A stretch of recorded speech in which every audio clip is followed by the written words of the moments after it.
Bismillahirrahmanirrahim. Assalamualaikum warahmatullahi wabarakatuh. Innal hamdalillah nahmaduhu wa nasta'inuhu wa nastaghfiruhu wa nastahdihi wa natubu ilaihi wa na'udzu billahi min shururi anfusina wa sayyiati a'malina. May yahdihillahu fala mudilla lahu wa may yudlilhu fala hadiya lahu. Asyhadu an la ilaha illallah wahdahu la syarika lah. وأشهد أن محمدا عبده ورسوله لا نبي ولا رسول بعده قال الله عز وجل يا أيها الذين آمنوا اتقوا الله حق تقاته ولا تموتن إلا وأنتم مسلمون يا أيها الناس اتقوا ربكم الذي خلقكم من نفس واحدة وخلق منها زوجها وبث منهما رجالا كثيرا ونساء واتقوا الله الذي تساءلون به والأرحام إن الله كان عليكم رقيبا يا أيها الذين آمنوا اتقوا الله وقولوا قولا سديدا يصلح لكم أعمالكم ويغفر لكم ذنوبكم ومن يطع الله ورسوله فقد فاز فوزا عظيما أما بعد فإن أصدق الحديث كتاب الله وأحسن الهدي هدي محمد صلى الله عليه وسلم وشر الأمور محدثاتها فإن كل محدثات في الدين بدعة وكل بدعة ضلالة وكل ضلالة في النار عياذا بالله من النار. Para hadirin dan hadirat sekalian, Bapak Ibu, saudara-saudari kaum muslimin dan muslimat rahimani wa rahimakumullah taala. Alhamdulillah senantiasa kita panjatkan rasa syukur kita kepada Allah Azza wa Jalla atas segala limpahan nikmat dan karunia yang Allah Jalla wa Ala berikan kepada kita. Salam dan salam senantiasa kita berikan kepada Nabi kita yang mulia, yaitu Nabi Muhammad sallallahu alaihi wasallam beserta kerabat beliau, para sahabat dan orang-orang yang senantiasa terus-menerus berada di jalannya sampai hari kiamat kelak. Para hadirin sekalian, azanallahu wa iyakum jami'an. Kembali melanjutkan pembahasan kitab Durus Al-Muhimmah li'amatil ummah, pelajaran-pelajaran penting untuk umat yang tentunya sebagaimana disampaikan ini merupakan pembahasan-pembahasan yang sepatutnya dipelajari oleh setiap muslim yang mana ia merupakan kadar mujzi, kadar yang cukup sebagai seorang muslim untuk berbekal diri, baik berkaitan dengan masalah akidah, berkaitan dengan masalah ibadah dan lain sebagainya.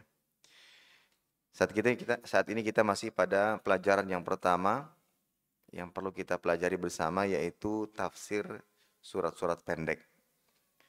Adapun surat yang pada kesempatan kali ini kita akan pelajari yaitu surat Al-Quraisy. Tafsir dari surat Al-Quraisy.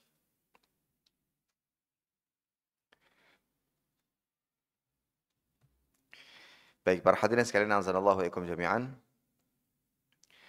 Allah Subhanahu wa taala berfirman, li'ila fi Quraisy ila fihim rihlatash shita'i was-saif falya'budu rabb hadzal bait alladzi at'amahum min ju' wa amanahum min khauf. Artinya, karena kebiasaan orang-orang Quraisy, yaitu kebiasaan mereka bepergian pada musim dingin dan musim panas, maka hendaklah mereka menyembah Tuhan, pemilik rumah ini, yaitu Ka'bah yang dimuliakan, yang telah memberikan makanan kepada mereka untuk menghilangkan lapar dan mengamankan mereka dari rasa ketakutan. Baik, para hadirin sekalian, azanallahu kaum jami'an, berbicara tentang surat Quraisy, para ulama sepakat bahwa surat Quraisy adalah surat Makkiyah yang diturunkan kepada Nabi Muhammad sallallahu alaihi wasallam sebelum berhijrah ke kota Madinah. Dan pokok pembicaraan surat ini berkaitan dengan orang-orang Quraisy, ya, berkaitan dengan orang-orang Quraisy.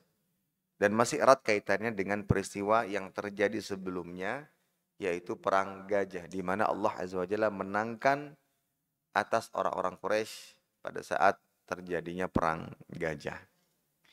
Dalam sebuah hadis sebutkan tentang Quraisy, Nabi bersabda, "Innallah astafa min waladi Ibrahim Ismail, wastafa min waladi Ismail Bani Kinanah, wastafa min Bani Kinanah Quraisyan, wastafa min Quraisy Bani Hashim wastafani min Bani Hashim. Sesungguhnya Allah Ta'ala memilih Kinanah dari keturunan Ismail, dan Allah memilih Quraisy dari keturunan Kinanah, dan Allah memilih Bani Hashim dari keturunan Quraisy, dan Allah memilihku dari keturunan Bani Hashim. Dan tentunya hal ini menunjukkan bahwa Quraisy merupakan dari kabilah-kabilah yang mulia di Jazirah Arab. Mereka kabilah yang diamanahi untuk mengatur urusan-urusan di kota Mekah, sehingga Allah Azza wa Jalla mengkhususkan penyebutan mereka di dalam surat ini. Dan begitulah kemuliaan terkadang datang di saat kita dekat dengan sesuatu yang mulia. Ketika kita dekat dengan Al-Quran, maka kemuliaan itu akan datang kepada kita sebagai ahlul Quran. Hafidh di kitabillah, seorang yang hafidh Al-Quran.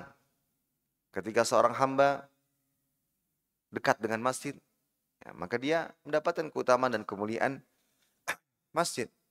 Rajulun mu'allaqun qalbuhu bil masajid, seorang hamba yang senantiasa hatinya terikat selalu dengan masjid, maka dia akan mendapatkan keutamaan tatkala dirinya senantiasa dekat dengan sesuatu yang mulia. Maka begitu pula yang ada pada orang-orang Quraisy. Mereka adalah orang-orang yang selalu diamanahi untuk mengatur beberapa urusan di kota Makkah yang berkaitan tentang pelaksanaan ibadah haji. Karena sebagaimana diketahui setiap tahun itu selalu datang jamaah haji yang begitu banyak. Maka di antara kakek-kakek Nabi terdahulu ada yang mengatur masalah makanan, ada yang mengatur masalah minuman, dan segala macam. Jadi mengatur urusan-urusan yang ada di kota Mekah. Nah, oleh karena itu, hingga dalam rangka menyebutkan jasa mereka, Allah Ta'ala sebutkan secara khusus tentang mereka di dalam Al-Quran. Taib disebutkan bahwasanya surat Quraisy memiliki dua nama, yaitu surat Al-Quraisy dan surat Li'ilafi Quraisy. Sebagaimana dalam beberapa surat yang lainnya ada nama tertentu yang sudah kita ketahui, dan juga surat itu diberi nama dengan awal surat, yaitu awal ayat, ya, sebagaimana yang juga ada pada surat ini. Nah, seperti yang sudah kita sampaikan, surat Al-Quraisy ini masih erat kaitannya dengan surat Al-Fil, ya, di mana ada keterkaitan ketika Allah Azza wa Jalla telah memenangkan perang gajah atas orang-orang Quraisy, dan kemudian Allah Ta'ala memberikan rasa aman kepada mereka, memberikan kemaslahatan untuk mereka, sampai akhirnya Allah Ta'ala mengatur perjalanan mereka di musim dingin ke Yaman, ke musim panas ke Syam dengan begitu amannya. Padahal sebelumnya mungkin dipenuhi dengan ketakutan.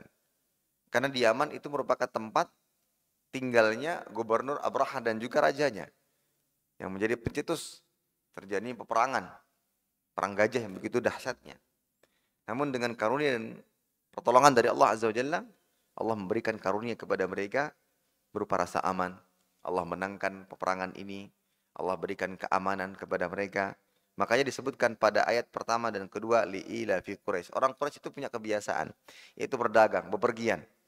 Li'ilafihim rihlatash syita'i was-shaif. Bepergian pada musim dingin, musim panas, dan disebutkan mereka musim dingin ke Yaman, musim panas ke Syam, dengan rasa aman tanpa ada rasa ketakutan. Nah, oleh karena itu ayat ini masih erat kaitannya dengan surat ini erat kaitannya dengan surat sebelumnya, yaitu surat Al-Fil. Bahkan sebagian ulama mengatakan akhir surat Al-Fil, ayat terakhir pada surat Al-Fil itu langsung bersambung dengan ayat awal pada surat Al-Quraisy. Ya. Bersambung pada surat Quraisy. Sebagian ulama mengatakan demikian. Hanya saja jumhur ulama mengatakan bahwa dua surat ini dua surat yang berbeda, tidak bersambung satu dengan yang lainnya. Akan tetapi kalau dilihat dari sisi keterikatan dari cerita perang gajah dan surat Quraisy ini, maka keduanya memiliki hubungan, ya, memiliki hubungan. Baik, pada ayat yang pertama Allah mengatakan li'ilafi Quraisy, karena kebiasaan orang-orang Quraisy. Suku Quraisy adalah semua keturunan dari Nadhr bin Kinanah. Sebenarnya kita katakan bahwa Quraisy itu dari Kinanah. Nadhr bin Kinanah ini merupakan kakek Nabi yang ke-13. Ya.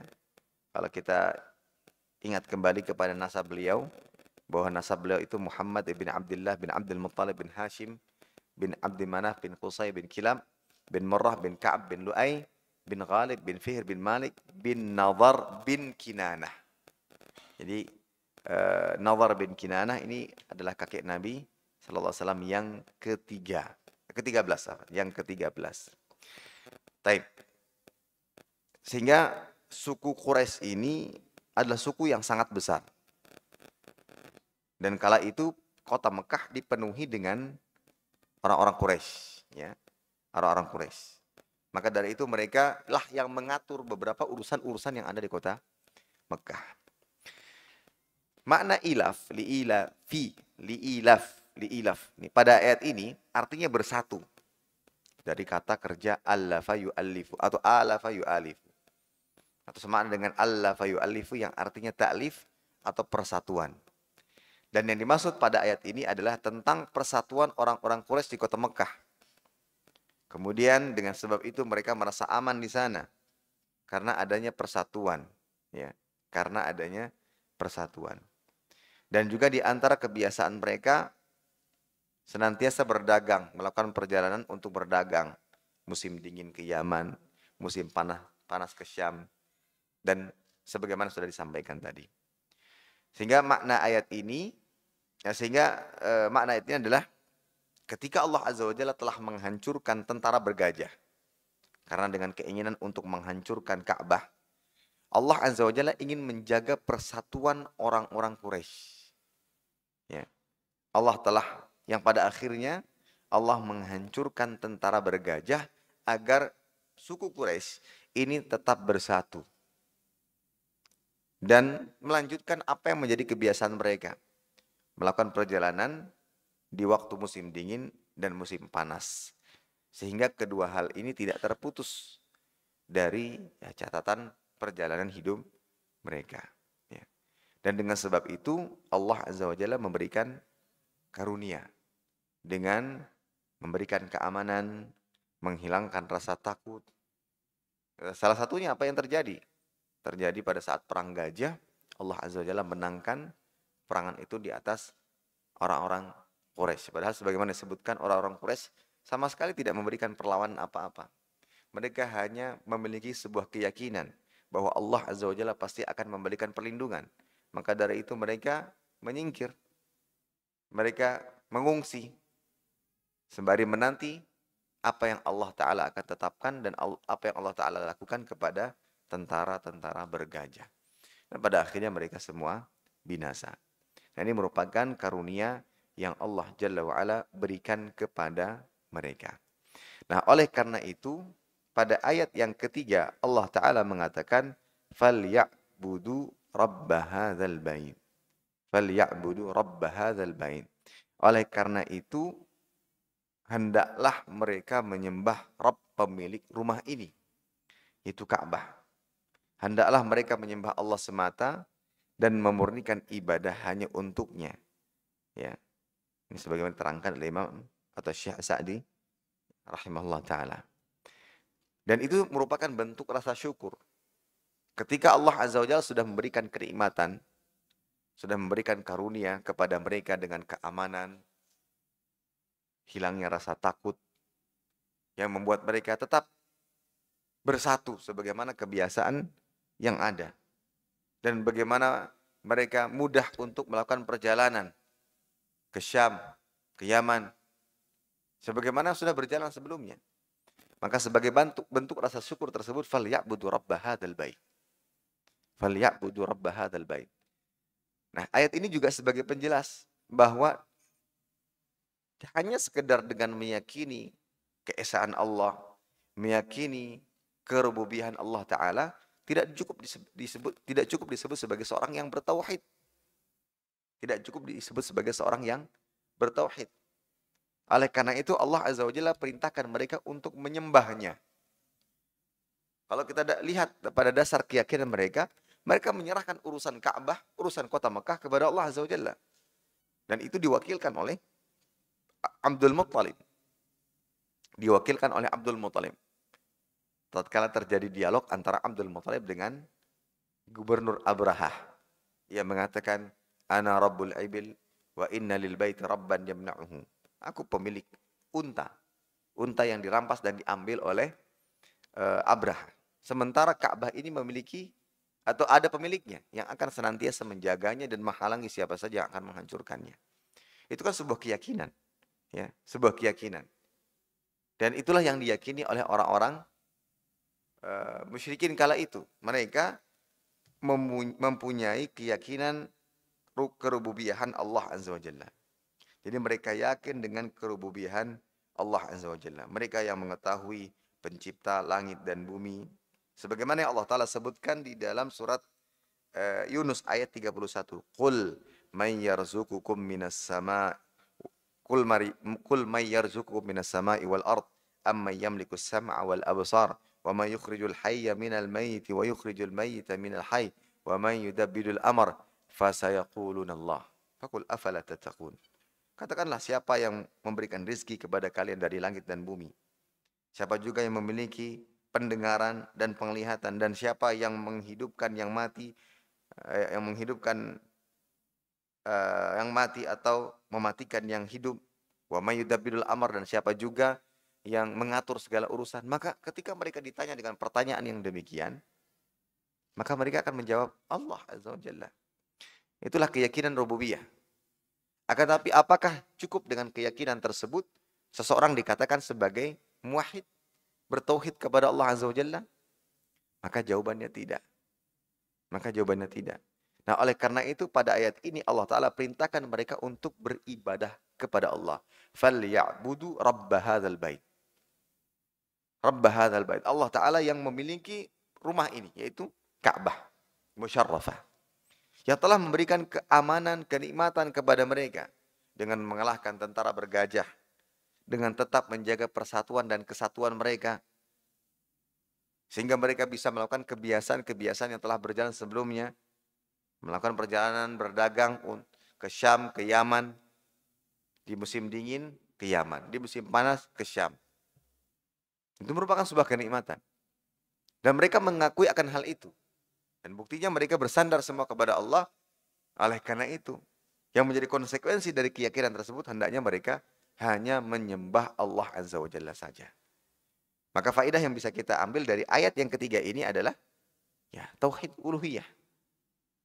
Hakikat daripada tauhid itu tatkala tergabung di dalamnya rububiyah dan uluhiyah. Bagaimana dengan asma wa sifat? Pada dasarnya asma wa sifat ini bagian daripada rububiyah. Tapi dipisah dalam rangka untuk menekankan dan lebih menjelaskan hakikat nama-nama dan sifat-sifat Allah Ta'ala yang banyak sekali di antara kita yang salah faham tentangnya. Maka barulah dikatakan sebagai seorang yang muwahhid. Ketika mengumpulkan tauhid rububiyah dan uluhiyah. Ketika dia menyembah dan ketika dia meyakini dan mengimani semua hal yang berkenaan tentang kekhususan bagi Allah Azza wa Jalla. Allah yang menciptakan, menghidupkan, mematikan, mengatur alam semesta dan lain sebagainya. Nah, oleh karena itu, konsekuensi dari keyakinan itu, hendaklah dia menyembah Allah Ta'ala semata. Dan tidak menyembah kepada yang lainnya. Ya. Ini merupakan makna tauhid yang sebenarnya. Makna tauhid yang sebenarnya. Dan ini bantahan kepada mereka yang menganggap bahwa dengan rububiyah saja sudah cukup dikatakan seorang sebagai seorang muwahhid. Dan mereka menjadikan pembagian seperti ini sebagai senjata untuk ya menyudutkan Ahlus Sunnah wal Jamaah yang memahami tauhid dengan sempurna.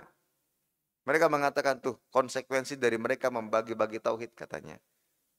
Akhirnya mereka mengatakan orang yang baru mentauhidkan Allah pada rububiyahnya belum dikatakan sebagai seorang muwahhid. Padahal sudah meyakini kerububiyahan Allah Azza wa Jalla. Maka jawabannya adalah yang pertama, kita tidak sedang membagi-bagi dalam artian untuk memisah-misah antara satu dengan yang lain. Tidak, akan tapi tujuan pembagian ini untuk menjelaskan. Ketika seseorang sudah mengetahui dan memahami hakikat tauhid sebenarnya, Maka tidak perlu ada pembagian seperti ini. Namun yang terjadi adalah kesalahpahaman. Dan salah satu buktinya apa yang mereka kemukakan. Mereka punya keyakinan cukup dengan mentauhidkan Allah Azza wa Jalla pada rububiyahnya, sudah dikatakan sebagai seorang yang muwahhid. Ini keliru. Maka lantas bagaimana dengan keadaan orang-orang musyrikin zaman dahulu? Abdul Muttalib dan para pengikut-pengikutnya. Ya, maka tidak dikatakan sebagai seorang muwahhid. Mereka musyrik. Sampai mereka betul-betul menyembah Allah Ta'ala saja. Ya, sebagaimana yang terdapat di dalam ayat ini. فَلْيَعْبُدُوا رَبَّ هَذَا الْبَيْتِ. Hendaklah mereka menyembah Rabb pemilik rumah ini, yaitu Ka'bah. Ya. Taib. Alladhi at'amahum min ju' wa amanahum min khauf. Ini kembali kepada tauhid rububiyah lagi. Tauhid rububiyah lagi. Mereka diingatkan kembali. Allah yang telah memberikan kalian makan saat kalian lapar dan telah memberikan keamanan saat kalian ketakutan. Ketika mereka meyakini hal ini merupakan keyakinan ya rububiyah. Ya, kerububiyahan Allah Azza wa Jalla. Dan inilah kenikmatan yang Allah Ta'ala anugerahkan kepada mereka. Rasa aman, rasa kenyang, tidak lagi lapar. Jadi mereka itu tidak pernah merasakan kelaparan di kota Mekah. Padahal sebagaimana kita ketahui, Mekah itu tandus, kering tanpa ada tumbuhan. Tidak ada sungai, tidak ada lautan. Namun mereka tidak pernah kelaparan. Ini salah satu bentuk keberkahan dan satu bentuk pengabulan doa yang pernah dipanjatkan oleh Nabi Ibrahim alaihissalam. Ya. Ketika beliau meninggalkan istri dan anak semata wayangnya di sebuah tempat inda baitikal mahram, disebutkan dalam Al-Quran, di dekat rumahmu yang mulia, yang suci. Di saat itu ya, tentu tidak ada penghuni, nggak ada orang, nggak ada tanam-tanaman, tumbuh-tumbuhan yang bisa nantinya dimanfaatkan untuk makan, tidak ada air yang bisa digunakan untuk minum. Tapi karena itu perintah Allah, Nabi Ibrahim alaihissalam pun meninggalkan mereka di sana. Mungkin hanya meninggalkan beberapa bekal yang sedikit, tidak cukup untuk bertahan hidup dengan waktu yang sangat lama. Sampai pada akhirnya ketika ia telah meninggalkan istri dan anaknya yang sebelumnya sempat dikejar oleh istrinya, sampai istrinya tahu bahwa ini perintah Allah, barulah dia menerimanya. Nabi Ibrahim alaihissalam di balik bukit berdoa, Rabbana inni askantu min dzurriyyati biwadin ghairi zar'in inda baitikal muharram. Rabbana liyuqimus shalah waj'al af'idatan minan nas tahwi ilaihim warzuqhum minats thamarati la'allahum yashkurun. Jadi ia berdoa, Rabbana, wahai Tuhan kami, sesungguhnya aku menempatkan keturunanku, sebagian keturunanku inda baitikal muharram, dekat dengan sisi rumahmu yang suci. Ya Allah, jadikanlah mereka orang-orang yang mendirikan sholat. Jadikanlah mereka orang-orang yang mendirikan sholat. Jadi pelajarannya adalah orang tua ketika mendoakan bagi anaknya, maka utamakan yang paling pertama adalah untuk akhirat mereka. Utamakan yang paling pertama adalah untuk akhirat mereka. Anak ini sedang belajar, anak ini sedang sekolah, anak ini sedang menimba ilmu. Maka yang paling pertama yang kita ucapkan, yang kita panjatkan kepada Allah adalah doa agar mereka diberikan kemudahan. Ya, untuk akhirat mereka. Ibadah, melakukan ketaatan kepada Allah. Barulah setelah itu, doakan bagi mereka hal-hal yang baik, hal-hal yang positif dalam kehidupan dunia. Nah, di antara doa Nabi Ibrahim alaihissalam, warzuqhum minats tsamarat. Berikanlah kepada mereka rezeki berupa buah-buahan, ya, agar mereka menjadi hamba yang bersyukur. Nah, di antara bentuk pengabulan doa tersebut, ya, apa yang kita lihat saat ini. Jadi orang-orang yang tinggal di kota Mekah dari zaman dahulu sampai sekarang tidak pernah yang namanya kelaparan, tandus. Padahal kota itu adalah kota yang sangat tandus, kering tanpa adanya tumbuhan. Dan itu kita saksikan, kita lihat, terutama bagi mereka yang pernah mengunjungi ke Mekah, kan bagaimana tatanan kotanya. Ada gedung di atas gunung, gunung dilobangin, macam-macam. Ya, kalau bisa dikatakan kok seperti kayak kurang teratur, karena memang secara lokasinya ya seperti itulah keadaannya. Akan tapi ternyata meskipun demikian Allah Ta'ala memberikan keberkahan pada tempat tersebut. Ya. Allah Ta'ala berikan keberkahan pada tempat tersebut. Diberikan buah-buahan, segala macam jenis buah-buahan ada di sana. Ya. Kemarin sempat beli semangka, kalau tidak salah itu sebesar laptop ini. Besarnya harganya 10 real. 10 real sekitar 40.000. Di sini berapa ya? Lebih ini. Besar sekali, besar. Seperti ini kurang lebih. Murah sekali. Sempat terpikir, di sana di mana nanamnya? Ya, nggak pernah terlihat di mana nanamnya. Mungkin ini dikirim dari sebuah tempat, tapi begitu luar biasa. Kayak anggur manis, harganya 5 real, berarti sekitar 20.000. Itu lumayan banyak itu. Dan bahkan jenis buah-buahan yang kita tidak pernah dapatkan di Indonesia, di sana ada. Ini keberkahan yang Allah Ta'ala berikan kepada tempat tersebut. Nah, di sini Allah Ta'ala mengingatkan kembali kepada orang-orang Quraisy. Allah sudah memberikan keamanan. Allah sudah menghilangkan rasa lapar. Oleh karena itu, ini kan tauhid rububiyah sebagaimana yang mereka yakini. Sebagaimana mereka meyakini. Qul may yarzuqukum minas sama'i wal ard. Katakanlah, siapa yang memberikan rezeki kepada kalian? Ya, dari baik rezeki dari langit ataupun dari bumi. Amman yamliku sam'a wal absar. Wa ma yukhrijul hayya minal maiti wa yukhrijul maita minal hayy. Semua disebutkan tentang kekhususan Allah Azza wa Jalla ketika ditanya, siapa yang menciptakan kalian, menciptakan langit dan bumi? Mereka akan menjawab, Allah Azza wa Jalla. Mereka akan menjawab Allah Azza wa Jalla. Maka dari itu harus dihubungkan dengan konsekuensi dari keyakinan itu. Ya, yaitu menyembah Allah Subhanahu wa taala saja dan tidak menyembah kepada yang selainnya. Ya, tidak menyembah kepada selainnya. Ya, sebagaimana ilustrasi yang pernah kita sampaikan ketika kita tahu bahwa yang berbuat baik kepada kita fulan, bapak fulan, maka sudah seharusnya kita berterima kasih kepadanya. Dan kalaupun kita ingin membalas budi, ya kita balas budi kepadanya, bukan kepada orang lain. Seperti itu. Tentunya tidak bisa disamakan dengan Allah. Oh, berarti kita ibadah ini membalas budi? Enggak. Allah Ta'ala tidak butuh kepada ibadah kita. Bahkan dalam sebuah diskusi disebutkan, lau anna awwalakum wa akhirakum wa insakum wa jinnakum.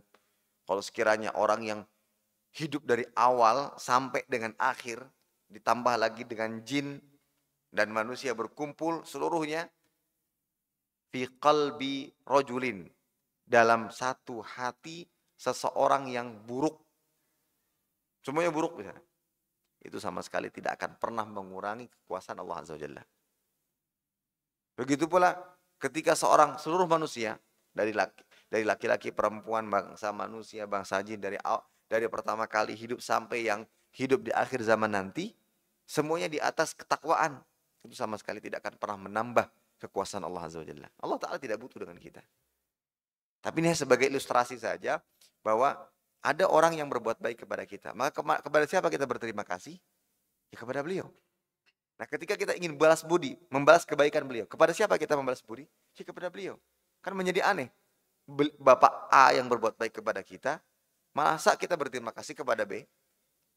Masa kita malah membalas budi kepada B, atau kepada C, atau kepada D, dan seterusnya.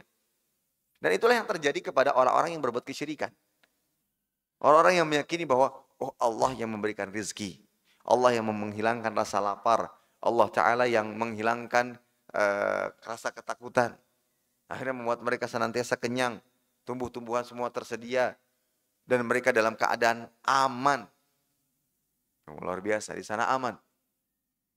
Di sana aman. Ada cerita salah satu ustaz, tapi kalau tidak salah ceritanya terjadi di kota Madinah. Saat lagi parkir, ya kebetulan mobil beliau ini kejepit gitu ya, kejepit. Entah di bagian depan itu ada sesuatu. Nah, beliau mau mundur nggak bisa, mau langsung belok nggak bisa, karena di belakangnya ada mobil yang parkir dan cukup dekat dengan mobil beliau. Dan beliau sadari bahwa mobil itu sedang dalam keadaan menyala. Kalau menyala berarti ada orangnya, maka diklakson tin tin tin tin, juga nggak gerak-gerak. Maka beliau keluar, Ternyata apa? Mobilnya terbuka, jendela terbuka, dan ditinggalkan begitu saja. Akhirnya dengan inisiatif, beliau lah masuk mobil itu, beliau mundurin sedikit, beliau tutup lagi, baru beliau keluar dengan mobil beliau. Cerita beliau. Yang mindah itu beliau sendiri. Ibaratnya kalau kita lagi motor kita tuh kejepit, maka kita geser motor orang lain. Ini mobil nih. Kuncinya ditinggal, jendela kebuka, maka beliau buka, beliau masuk, beliau itu mundurin sedikit, beliau keluar lagi untuk bisa keluar dari parkiran. Sebegitu merasa amannya mereka. Tapi masa nggak ada kejahatan sama sekali, Sat? Ya, ada saja. Innal arda la tuqaddisu ahadan. Bumi itu tidak bisa menjadikan seorang itu suci. Tapi yang menjadikan seorang itu suci adalah amalnya. Sesuci apapun tempat, selalu saja. Kalau dicari-cari, pasti ada. Tapi tentunya kita tidak berbicara jumlah yang sedikit. Tapi yang kita lihat adalah keberkahan yang Allah Ta'ala berikan kepada tempat tersebut. Ya. Jadi itulah keamanan yang Allah Ta'ala berikan. Nah oleh karena itu sekali lagi, mereka diminta untuk beribadah kepada Allah Azza wa Jalla. Baik para hadirin sekalian azanallahu ikum jami'an. Apa pelajaran bisa kita ambil dari ayat ini? Yang pertama adalah ya bagaimana cara menunjukkan rasa syukur. Bagaimana cara menunjukkan rasa syukur kita kepada Allah Azza wa Jalla. Yaitu dengan beribadah. Jadi ibadahnya kita kepada Allah adalah sebagai bentuk rasa syukur kita kepada nikmat-nikmat yang Allah Ta'ala berikan kepada kita. Ya. Cara bersyukur itu ada 3. Yang pertama dengan lisan. Ya. Kemudian yang kedua dengan hati. Dan yang ketiga dengan amal perbuatan. Nah, itu cara syukur. Ya. Yang pertama dengan lisan, yang kedua dengan hati, dan yang ketiga dengan amal perbuatan. Bagaimana dengan lisan? Ya, tentunya dengan mengucapkan kalimat-kalimat syukur. Alhamdulillah bi ni'matihi tatimmus shalihat. Ya. Alhamdulillah, segala puji bagi Allah, dengan kenikmatannya semakin sempurna kebaikan yang bisa diperoleh atau bisa didapatkan. Nah, ini bersyukur dengan hati. Ya, bersyukur dengan hati. Nah, bersyukur dengan hati itu bisa dengan bentuk kita mengenali nikmat tersebut, bahwa nikmat ini berasal dari Allah, atau mengenal sang pemberi nikmat. Ulun ulangi, kita bersyukur dengan hati. Bersyukur dengan hati itu maksudnya kita mengenali bahwa nikmat ini berasal dari Allah, dan begitu pula kita mengenali yang memberikan nikmat, yaitu Allah Azza wa Jalla. Oleh karenanya kita senantiasa mengucapkan pujian-pujian kepadanya. Ya. I'tiraf bil qalbi, sebagaimana Allah mengatakan wa ma bikum min ni'matin faminallah, dan segala nikmat yang ada padamu itu datangnya dari Allah Azza wa Jalla. Nah, ini cara bersyukur yang pertama, bersyukur dengan hati, dengan mengenal bahwa nikmat ini berasal dari Allah, dan yang kedua Allah Azza wa Jalla yang telah memberikan kenikmatan ini kepada kita. Bukan bapak fulan, bukan atasan, bukan pimpinan. Oh, ini juga karena ilmu dan tingginya pendidikan, bukan. Itu datangnya dari Allah Azza wa Jalla. Tapi cara bersyukur yang kedua adalah dengan lisan. Bagaimana bentuk syukur dengan lisan itu? Yang pertama, banyak-banyak memuji Allah. Banyak-banyak memuji Allah. Itu bersyukur dengan lisan. Atau dengan menceritakan nikmat. Sebagaimana Allah mengatakan, wa amma bi ni'mati rabbika fahaddits, dan terhadap nikmat Tuhanmu hendaklah engkau sebut-sebut dengan bersyukur. Tapi tujuannya adalah untuk bersyukur, bukan untuk menyombongkan diri. Nah, ini memang tipis. Menyebut nikmat itu dalam rangka untuk bersyukur. Jadi kita harus pandai memilih kepada siapa kita menyebutkan. Kalau seandainya kepada seseorang yang memungkinkan muncul kesombongan, maka jangan dilakukan. Tapi kalau seandainya tidak, maka silahkan sebagai bentuk tahaddusan bin ni'mah. Seperti orang tua menyampaikan nikmat kepada anaknya. Kira-kira sombong nggak? Ya, Apa yang disombongkan kepada anak gitu. Suami menyampaikan keberhasilan ini kepada istri. Apa yang mau disombongkan? Tapi kalau di hadapan teman-teman, ya, apalagi pada saat reunian, reuni itu adalah ajang menunjukkan keberhasilan. Itu diawali dari kendaraan yang digunakan. Pakai mobil atau pakai sepeda motor atau jalan kaki. Kemudian yang kedua dilihat dari saat ia meletakkan sendal-sendal di rak-rak sendalnya. Sendalnya mereknya apa? Mungkin dilihat juga dari segi pakaian. Wah itu ajang. Itu malah itu hilang. Ah, ini tahadusan bin imah. Kecil kemungkinan tahadusan bin imahnya. Karena yang mungkin akan terlihat adalah menunjukkan kesombongan. Ini syukur yang dengan lisannya. Jadi bisa dengan banyak memuji atau yang kedua dengan ya apa tadi? Menceritakan nikmat-nikmat yang didapatkan. Dan juga ada yang ketiga nih, syukur yang ketiga. Seringkali menisbatkan nikmat kepada Allah. Ini juga syukur dengan lisan. Ya. Seringkali menisbatkan semua nikmat itu kepada Allah Azza wa Jalla. Dan ini juga yang membedakan, ini juga cara agar kita bisa menepis kesombongan pada saat kita menceritakan nikmat. Kita datang bawa sepeda motor baru. Tanpa kita cerita-cerita, orang-orang kemudian menyeletuk. Wah Pak, motor baru Pak ya? Nah mungkin di saat yang sama kita menceritakan nikmat bahwa ini adalah nikmat dari Allah. Tapi tetap kita sandarkan. Ini adalah ya karunia Allah. Sehingga dengan sebab itu akan terhindar dari kesombongan. Oh, motor baru nih Pak. Alhamdulillah kemudahan dari Allah Azza wa Jalla. Ya tanpa disangka-sangka. Ya Allah berikan kemudahan. Yang pada akhirnya sebelumnya motor yang lama sudah rusak. Sempat terpikir, aduh gimana nih mau kemana-mana susah. Ternyata Allah berikan kemudahan. Ya, akhirnya dapat sepeda motor. Jadi ketika selalu nyebut ini Allah, Allah, ini milik dari Allah. Itu akan menghilangkan kesombongan. Dan ini merupakan bagian daripada bersyukur dengan lisan. Nah, yang ketiga, ini merupakan inti dari faidah pembahasan kali ini bersyukur dengan anggota badan. Asyukru bil jawarih. Asyukru bil jawarih. Bagaimana bersyukur dengan anggota badan itu? Itu ada beberapa bentuk. Yang pertama, menampakkan nikmat tersebut dan tidak mengingkarinya. Memang nggak menyebut-nyebutkan. Ditampakkan bahwa kita bersyukur dengan nikmat tersebut.